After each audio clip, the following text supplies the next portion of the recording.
Assalamualaikum everyone! Welcome to my YouTube channel. So for today's video, isi-share ko po sa inyo ang mga kaganapan noong recognition day namin. And before that, tumambay muna po kami sa canteen para po magkape dahil sobrang aga po namin pumunta sa school. Then kasama ko nga rin po pala yung bodyguard ko. Charis, kapatid ko po yan. So, nandito na po kami sa Convery Hall kung saan gaganapin ang program. Ayan, kasama ko po si Mother and si Kuya Bro. Makikita niyo po na bagsak pa rin ng mata ng kapatid ko dahil maaga po kami nagising and hindi siya sanay na bumabangon ng maaga dahil palagi po siyang puyat. Ayan, ML pa more! And this is my friend naman po, Anika. Ayan, ang tagal na po namin hindi nagkita, kaya nung nagkita kami, boom, ang dami talagang chika. So that time po, puro tawanan na lang po kami dahil nga po hindi kami masyado nakakapag-usap online, kaya nung nagkita po kami sa personal, marami na po kaming topic na napag-usapan.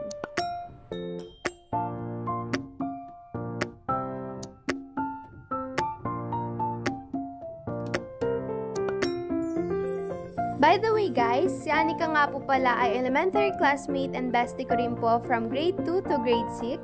Then yung junior high school, wala po kami masyadong interactions that time kasi nga po magkaiba na po kami ng school.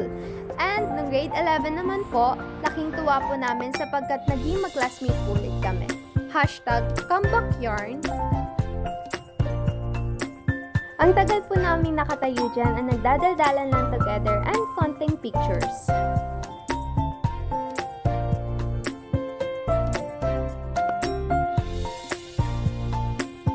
Malapit na po mag-start yung recognition kaya nagpunta na po kami sa mga assigned seats po namin. So ayan po ang supportive mother and Kuya Bro ko. And ngayon pipila na po kami para po mag-receive ng award sa stage. Hindi na po nakuhanan ng video yung pag-akyat ko po sa stage dahil akala po ng mother ko na videohan niya and hindi po pala nakaplay. Sayang. So ayun guys, umakyat na po kami ng mga classmates ko sa stage to have a group picture together. And these are the students of ABM 11 St. Margaret of Antioch. Congratulations guys! Good job! We did it! We survived our grade 11 days. And also, special thanks to our advisor who guided us throughout the year. Thank you so much, Sir John Mark Batulina. We will miss you. See you again next school year. Alam kong mas gagalingan pa natin. Again, congratulations students of ABM 11 St. Margaret of Antioch. So ayan, after receiving the awards po, nagpicture-picture na po kami ng mga close friends ko.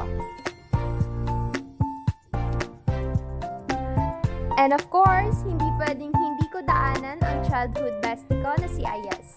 Magkaiba po kami ng schedule ng recognition kaya hindi po kami makakapag-picture together with our awards.